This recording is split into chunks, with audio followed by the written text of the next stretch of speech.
Most people in the world are unaware of the fact that many Orthodox Jews oppose the state of Israel and protest against the occupation of Palestine. They believe that Zionism is a danger to peace in the world. One of them is Rabbi Josef Antebi, who was tortured by Zionists. I met him on the last day of Hanukkah in his apartment in Amsterdam. Shalom, I'm here in Amsterdam with Rabbi Antebi, Josef Antebi. Thank you for inviting me into your home. And first of all, we want to talk about Zionism and your view on it and Israel, and you have been to Israel recently.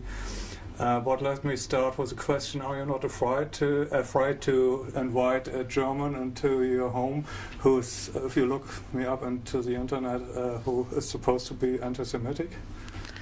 A Jewish person should be afraid of the Almighty, and there is no special reason to be more afraid from you than other people. The expression anti-Semite, is it being used by, actually you are critical to the Zionism, anti-Semite, is it used by Zionism to reach certain goals? No doubt about this. For every human who will think a little about the attitude and the way they express themselves about these matters, that using anti-Semitism in context of European lands is to achieve goals, and especially those goals who linked to the Second World War. Right. But let's maybe first introduce yourself, where you come from, and yeah, have you always lived in Amsterdam, or? No, I've been born in Jerusalem. I'm a Palestinian Jew. My grandfather was born like his father in Hebron. It's from my mother's side. And my father was born in the old city of Jerusalem. And I prepare to show you the birth certificate in which it says that I'm Palestinian. Okay. We probably can take a picture and put it in the, so we can show it, of course. Yes.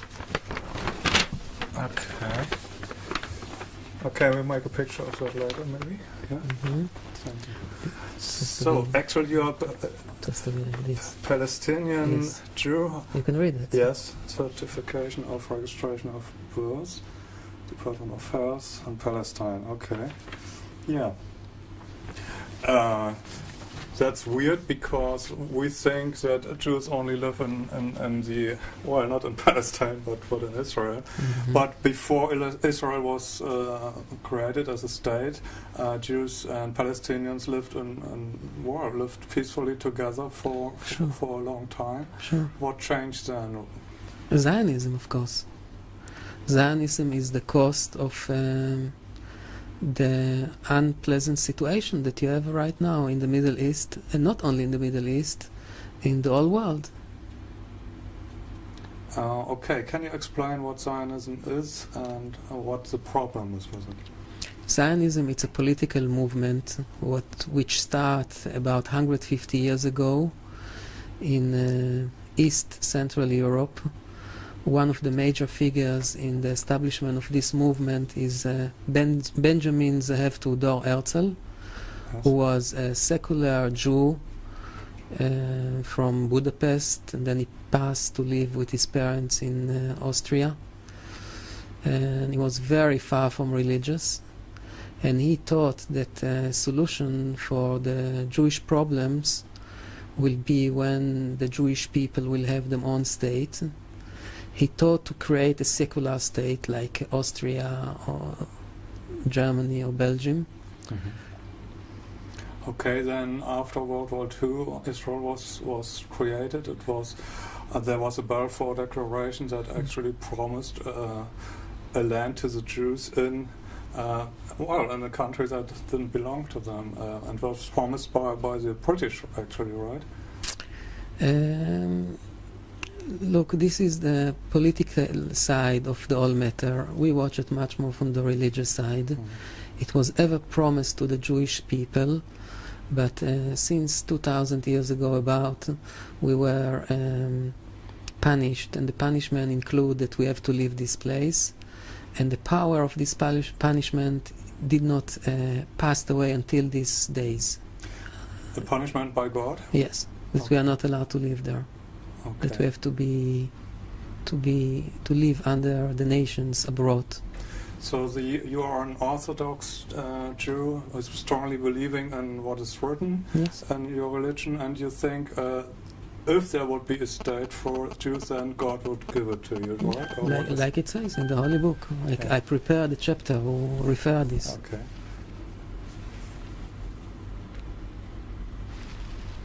Okay, maybe we can put a text into it. Mhm. But now, well, what happened then? You were born in Palestine, and Yes. how did you come to come to Amsterdam? I had some mission, some work to do over here many years ago, and since that time I'm living here. It was period that I passed to live in another countries, and then I returned back.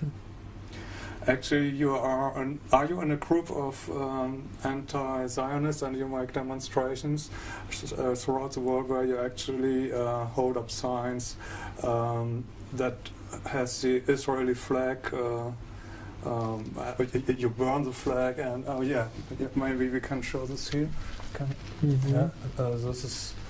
And that you really, actually you say something that's quite similar to what Iran's President Ahmadinejad says, and why he's, of course, everybody is upset that he says that he's against the state of Israel, but I think he never really said it must be destroyed, but the state as a political entity has to vanish because it's a problem throughout the world. Yeah, I heard him saying such a thing. I don't know if he mentioned the word destroyed, but we use the word dismantle, peacefully dismantling of the Zionist state. So actually, your ideas are not so far away from his ideas, for instance, and some other people who say that the state of Israel is really creating a problem throughout the world. Sure, no doubts about it. Mm-hmm. Now, you have recently been to Israel, and what I heard so far is not much, but I heard that you really were treated very badly there. Can you tell that a little? First of all, it's maybe good to tell you some background. Yeah. Some years ago, in the place where you're sitting, some Zionists came here. Two. One was very strong, and the other one was like the intellectual of both of them, and they come here and overwhelm me, and they treat me with electric shocks and injections, which break my bones, what make me very sick after it. Until today I'm suffering. The Dutch authorities recognize me as a victim of violence. I got even some compensations from the Dutch authorities. Today I'm officially recognized as an invalid. I can walk, but as you know, I have a wheelchair, and I have very much difficulties with my health. Unbelievable. When was that? It was in the date 8 March 2000. Have you been warned before or something? Yes, they call me and they say that I have to close my mouth. There are records, telephone records, and the police were translating it. And they want me to do some so-called religious acts as a covering for the crimes that they want to make. They represented it as if it is religious matter, a divorce matter, family matter, which is not true. They just couldn't say that they, as Democrats, demanding me to close my mouth. So they had to represent that as if it is a religious matter. And the same while they stole all what my mother left over in Jerusalem, all her property. And she had some things what she get from my grandfather, who was running away in 1929 from Hebron, and he brought and took out from Hebron very important Judaica articles, such as books and ceremonial things. And all those things were stolen. Also a book what I was starting to write and did not complete. And also some kind of proofs about my Palestinian backgrounds that they want to that I will not have. So they want you to be not a Palestine Jew, but Israeli Jew, or what they want to hide some proofs about harmonious life before the establishment of the Zionist state. They want to show that the state is necessary. They don't want to hear that Jews used to live peacefully with Muslims, and the relations were perfect. And this is what I'm saying to the world constantly. I'm Palestinian Jew. We have no feeling of animosity with the Muslims over there. We have friends who are Muslims, and we can cooperate and do with each other very nice. When I compare to relations around the world, the relations that we have with the Muslims in Palestine, my father, my mother, were very good. There was no reason to talk so bad about them, and for sure not to do so bad about them. We have no reason for it. Yeah, we can talk about what Israel does to Palestinians maybe later, but now you went back to Israel and yes. Tell about that. So about 8 months ago, the Minister of Justice, Mr. Alexander Krab, from Israel or from? No, from here, from Holland, okay. Told me that there would be an opportunity to meet my son, which I did not meet for 16 years. That did not let me see my son for 16 years now. And he told me that he arranged some things in Jerusalem with his colleague over there from the Ministry of Justice, Mrs. Regina Tapuchi. And when I will go there, then I will see my son after all those years. Something what is very difficult and breaking my heart for a long time. So I asked a medical assistant to come with me, and we go there. And when we go to the authorities he sent me to, they say that they don't know him, and I have nothing to search over there. I'm just tourist, and they will not cooperate with me. I tried for about 4 or 5 times, and the 5th time they tell me if I will keep on disturbing them, they will call the police. So I didn't know what to do. And that was not the only reason I went. Also my doctors told me that treatments in the Dead Sea will be good for my health after the torturing, and so that I was passing. I get a lot of treatment in the meanwhile, all these years. Okay, so after 18 days I thought for myself, it doesn't work. It doesn't work. I mean, it seems like they don't want to let me see my son. So I booked my flight back, and in the airport, before I show my passport, some policemen came to me and they say, first they say Joseph, and they say Rabbi. I say with the hand like this, and I say yes, sir. They say to me, you're not flying nowhere, you're staying here. I was surprised first how they know my name without to see my passport. And second, I asked them, but why? I'm not a citizen of you. I live in Amsterdam. I'm citizen of Holland. What can be the reason to leave me here? They tell me you have to give a lot of money to the state, and they laugh, as if that I have to feel that it's not the real reason. I say, what kind of money? They say, you have a son over here. I say, I never met him, and just since short I know he's alive. And you took so much money from my family already. You took a lot of property in millions. They say, yeah, we hear all those things you can say to the courthouse. And they put some papers in my hand, and they say that they're going to take all my luggage out of the airplane, and that I will not fly. And then they escort me until the end of the airport. And okay, then I was very weak already from everything what was happening, and I wake up in a hospital, in Ichilov hospital. Because all the situation, yeah. Mm-hmm. And then they let me go out of the hospital. I went to Yerushalayim, and I went to Mea Shearim, the Orthodox neighborhood over there, and I say to the people what is going on. They say that they want to check it, if it's true.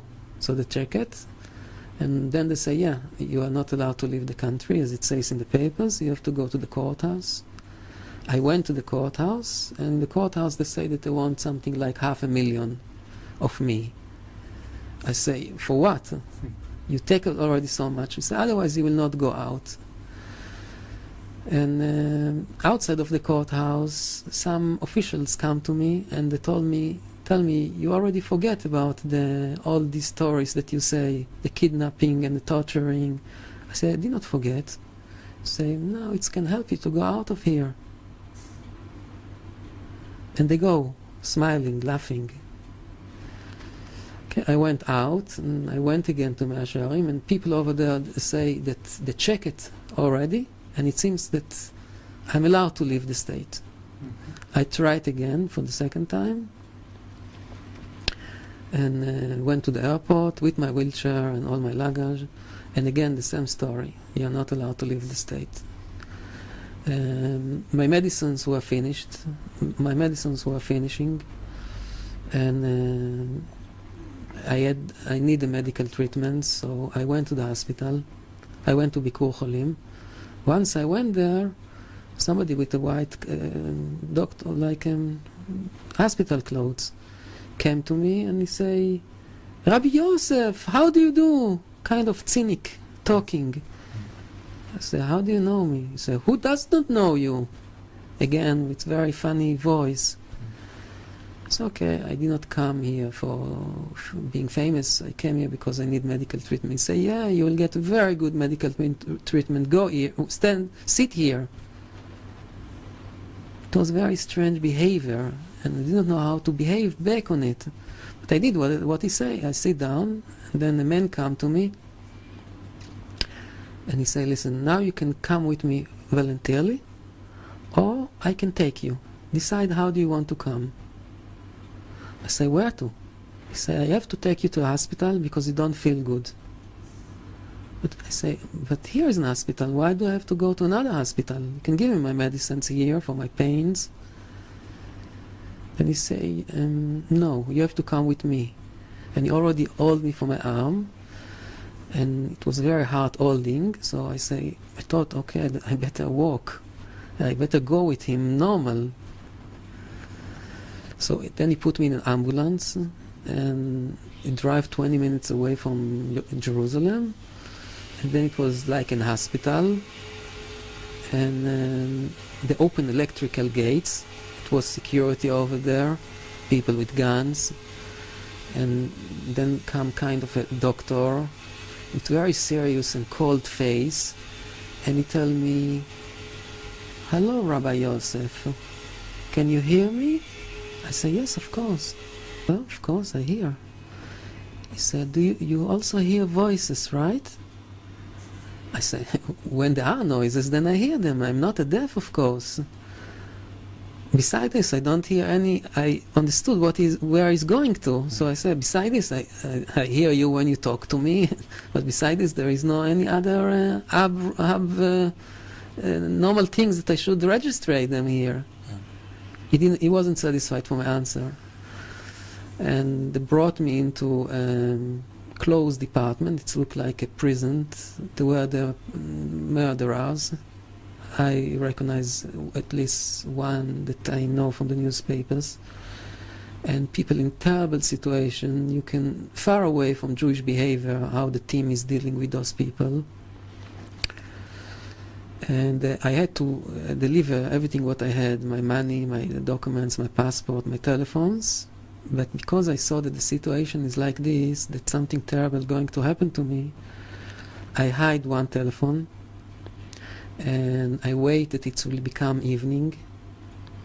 And when it's become dark, and people were a little bit busy with other things, I took my phone and I called to the Netherlands and I say what's going on, and they were very worried about me over there. And I already hear in the department the telephone are ringing, and behind the glasses of the medical team I see somebody who worked there point on me. Then I knew that they are talking about me on the phone.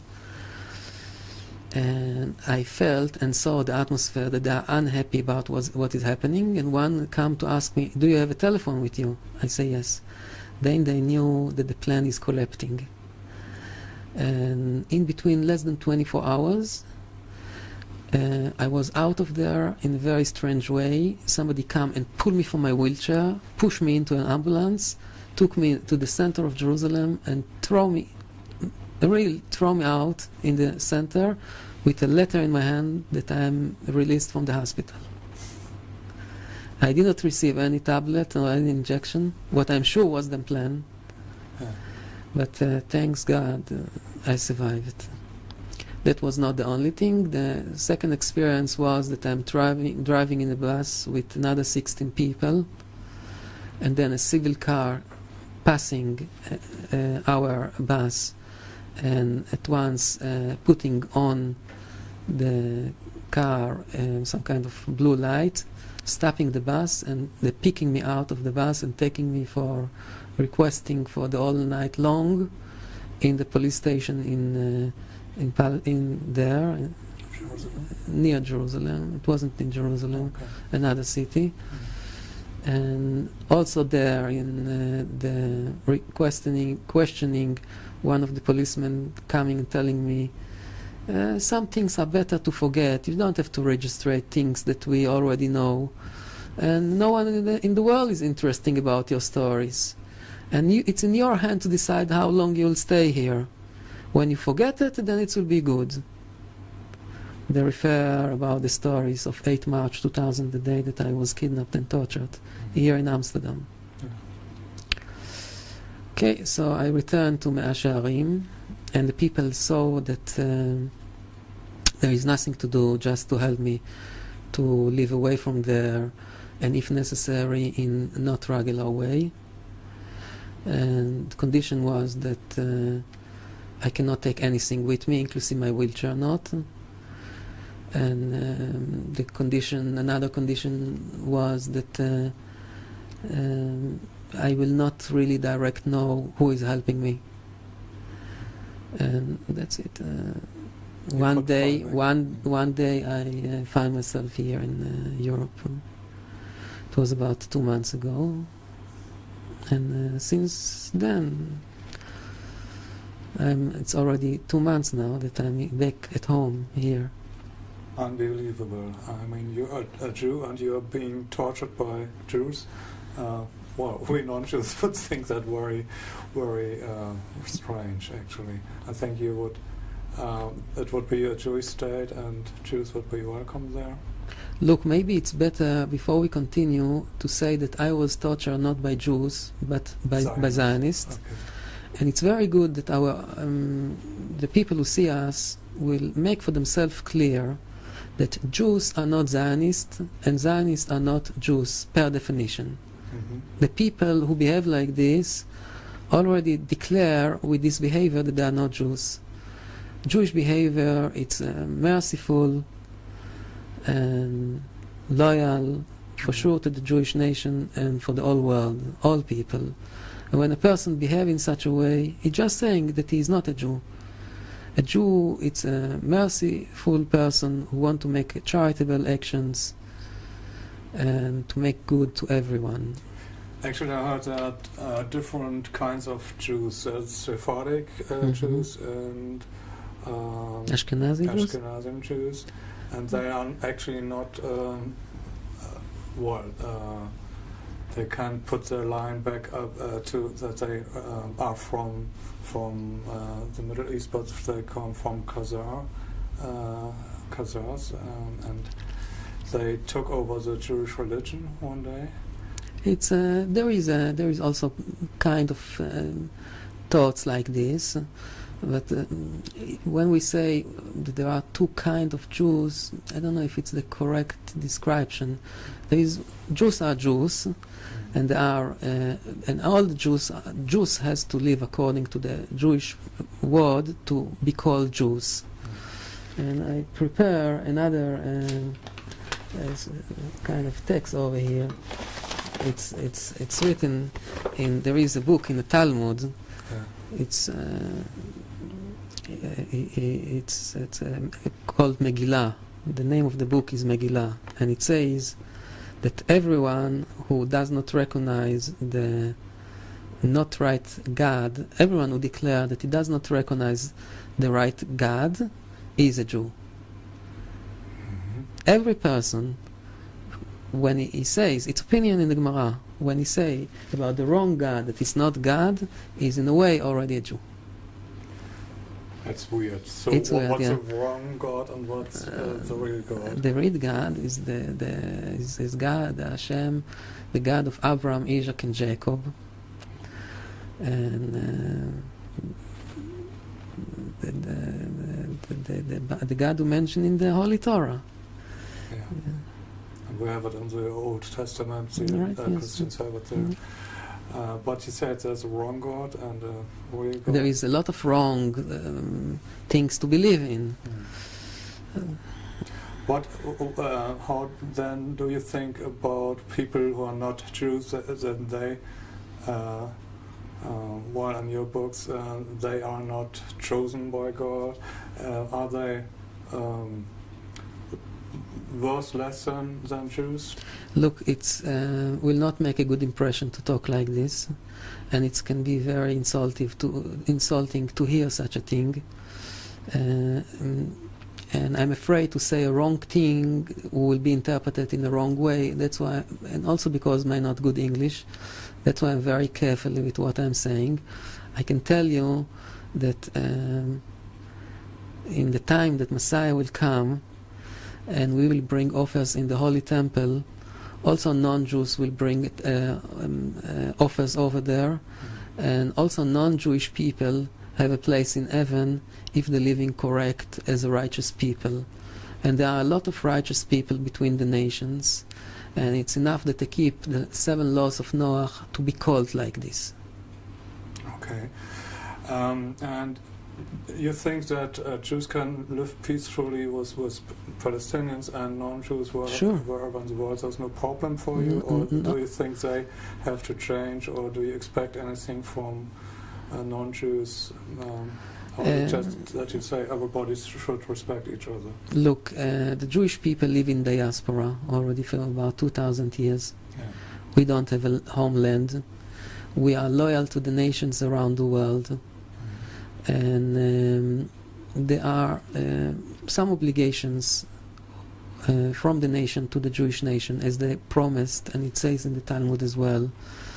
They cannot take us into slavery, for example, or let us work as slaves. From our side, we are not allowed to fight to have a country, and we have to be loyal to the nations wherever we live. Yes, so if we live in Holland, we have to obey to the laws of Holland, with one condition, that those laws are not against the Torah. That the nation does not force us to do things against our God. And when this is done, and we are not forced to do things against the Torah, we have no choice but to be loyal to the nations. And this is commandment of Hashem. And when the nations does not press us to work in slavery, then it's already good background to live harmoniously near each other. And there is no reason to rebellion against the nations. Okay, but the state of Israel now is different to that belief, what you just told me. Sure. They are treating Palestinians, especially, and non-Jews, not equally, and even Jews they are treat like they treated you. So, what is your solution for what can you do, or what can Jews do on, because obviously most people don't even know that Israel is not the state of the Jews, but there are Jews that oppose Israel. Can you say how many of the Jews, are there any statistics who oppose Israel? Thousands of people. There is a big numbers. Not everyone is willing to stand in front of the camera and to declare this. People having families, and people are afraid. You see, not everyone can take it to be kidnapped and tortured, like what happened to me. Sure. And I continue in saying my belief. Yes, so, but we're talking about thousands of people all over the world. In secret, I'm talking to them sometimes, and they say, we agree with you. Your opinion is right. The state, the Zionist state, is a wrong thing, costing us a lot of problems in the world. When things happening there, and I'm walking in the street, I experience it very strong. People are angry, and they see me, and they think that I'm the representative of the Zionist state. They don't know that we are not different as they suffering from this state. That's amazing, yeah. And interesting is also that we don't hear about that because, I mean, the mass media have the opportunity to invite you to talk shows or whatever. Are the media controlled by Zionists? Of course, no doubts about it. About my story, there is a big newspaper over here. It's called the Telegraph. Yeah. The Telegraph, yeah. Mm-hmm. They were very interested about my story, and they were making an appointment to come to interview me. And after this, just short after, they announced me that they will not come. So that And I asked why. They say, I asked also my lawyer, and he said to me that he himself is very afraid because he received some documents, and it was clear that this organization who was mentioned on this document associated with the Mossad. And they pass him indirect that he better drop the case. And I said to him, you cannot live on the halfway. You have to continue. You shouldn't be afraid. They will not do to you. Right. They want to scare you. Yeah? So this is, they have for sure strong control. All Worldwide? over. For sure. You know this. I don't have to tell you. Yeah, sure, but it's amazing. Yes. I mean, we are always called conspiracy theorists and even Nazis if we come up with the idea that Zionists would control the media worldwide. So it's very dangerous to talk about these things. Are you not afraid now? I mean, you have been tortured, you have this experience in Israel. Not afraid to talk in front of camera now? Look, I lose a lot already. I lose my family, which I don't see already for many years. I couldn't be in the funeral of my mother. She told me goodbye through the phone. After that, they went to the hospital and pulled away the infusion from her hand and threatened her that if I will not stop, they will kill me. And my son I did not see for 16 years. Can we... Okay, sure. Answer. Right, so the thing was with my mother, it was very heavy. It was like saying goodbye on the phone, which make a lot of emotional pressure on me. And then she passed away on 19th January 2000. And I was broken, very broken. I sat here alone. There are all kinds of ceremonial things who has to be done according to Judaism. And people did not come to cheer me up from Amsterdam. The people who know me here took a distance from me because what the Zionists announced about me. And while I'm more on my mother, they keep on calling me and sending people to warn me for attack that they're planning on me. So the security man from the institution come to my home once, and he told me that they're going to burn up my house. And they sent a few times people on the door. So on 8th March, it was like about 1.5 months after my mother's death, they knock on the door here, and I opened the little curtain in front of the door, on the window of the door, and I asked who it is. And they make like kind of very sweet voice, and they call me with kind of nickname. They didn't say Rabbi Josef, they say Yossi, we come to help you. And I say to myself, the Almighty probably hear my prayers, that I feel alone and broken, and He sent me people to help me. So I open the door, and they wave with a white handkerchief in the front of me. I did not know exactly what it is. It was strange. I opened the door, and somebody is waving with a white handkerchief, and immediately I felt very dizzy. Before I could realize what is happening, they pushed the door very hard, and he put his foot between the door and the frame of the door, and pushed very hard. And then immediately after him was coming in a man. It looked like he's very strong, like he's training every day, very muscleful, and he go and sit on his knees, and he opened a black bag, what looked like a official documents bag. And the other man was making me to sit on a chair there on the hall, and he held my face in the front like this. I cannot watch left and right, but from the corner of my eyes I saw something like a needle of injection, and I felt right away something on my arm. When I got this, I felt like I'm paralyzed partly with my thoughts and with my behavior, and then they start beating me very aggressive in my stomach. And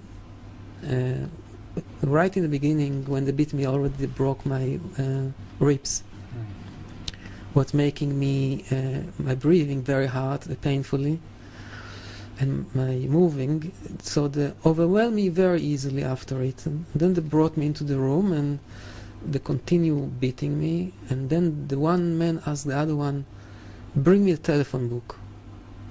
I did not know. I thought, I'm confused, or the question is wrong, or I didn't understand what is going on. I thought maybe you want to phone somebody. No, the reason was that probably they learn how to torture, and they learn that hitting with a telephone book or with a book on the head is just making brain shake or very heavy inside injuries, but it doesn't leave a sign outside. It doesn't make a wound. So they start to hit me with this telephone book of Amsterdam. Is quite big book, and in combination with the injections and electric shocks that they gave me, I was really away. It was so painful and so terrible. There is no word. I don't have words to tell you how I felt in these moments. Another method is that they were taking almost my arm away, out, and putting it. I don't know exactly what they did, but it was very painful.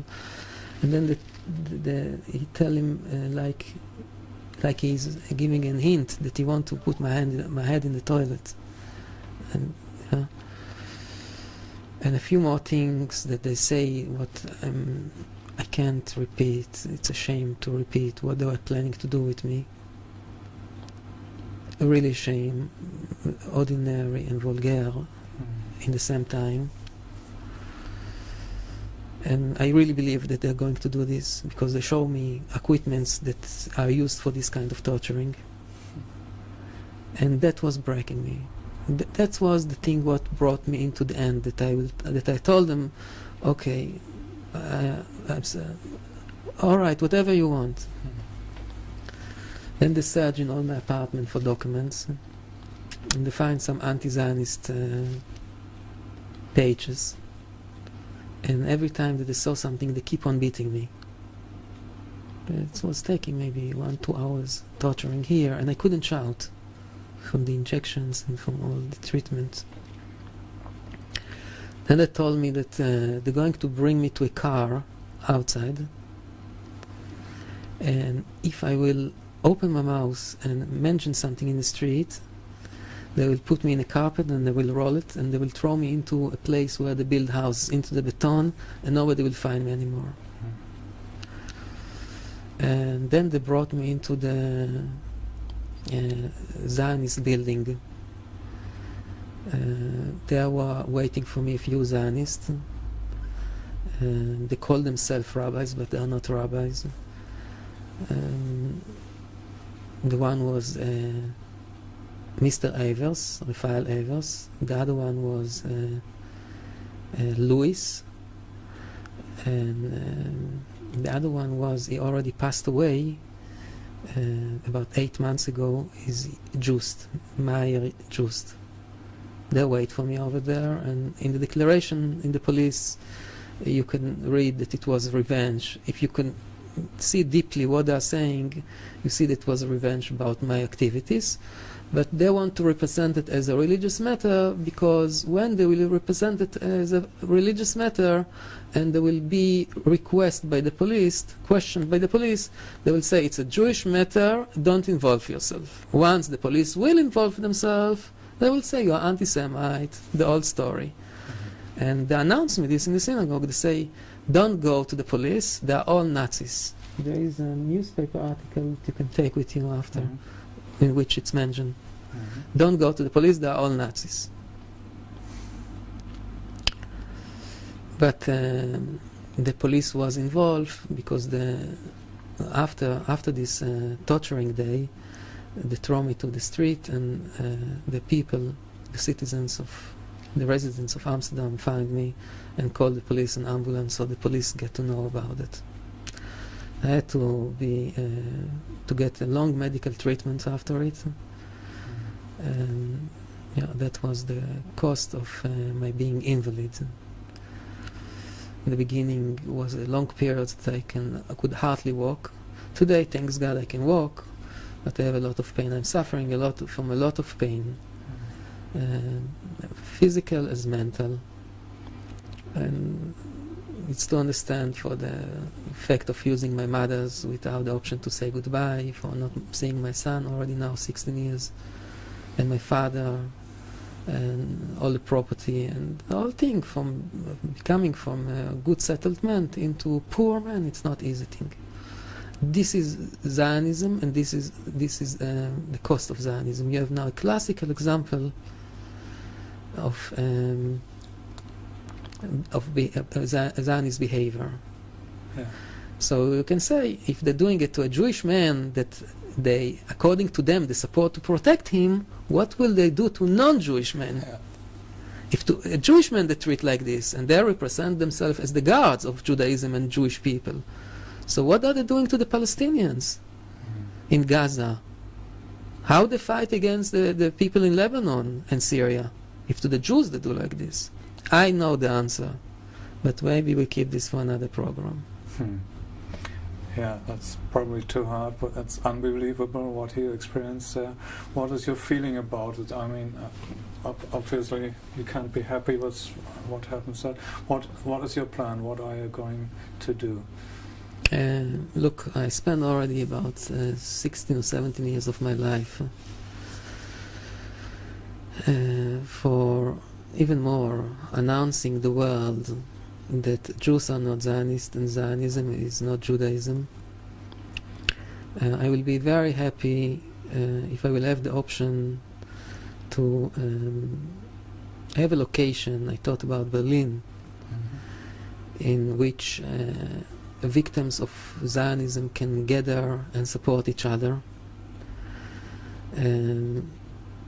the German authorities are suffering a lot from being guilty about what happened in the past, and it's very hard for them to express themselves against Zionism, especially because the Zionism represent themselves as Jews, and when it's coming to matter of Jews in Germany, it's a very hard matter to deal with for the German people. Very often they are in terrible situation, and they have no spokesman who cannot be accused as being anti-Semite. And this work, it's a work that I can exercise. And I will do this because it's now time to start to do this work, before it's getting too late. Before the nation's getting angry again, and I don't wish it, and I don't want it to see them angry again. So before it's getting so far, Jewish organizations have to come and to say loud the truth. And one of the points is to make the Zionists come down with them arguments against the European nations. Okay, maybe we can help you there. Someone, somebody from our audience is maybe in Berlin and can arrange something. I think that would be very important that we say, that even we Germans, I mean the relationship between Jews and Germans are not so easy, but I think if we can make a strong statement, then that would be very important and could hopefully bring peace between the people, and we see what happens, because what's going on there in Israel is affecting the whole world, and we see what they do to you, and then what could the Mossad do around the world with people who criticize Israel. Mm-hmm. Okay. Thank you for the interview. Or is there some last statement you would do to our audience? Something you already want to say? I hope will come soon a day that we can greet each other not only by words, but words which coming from the heart for peace. Yes. Thank you. Shalom.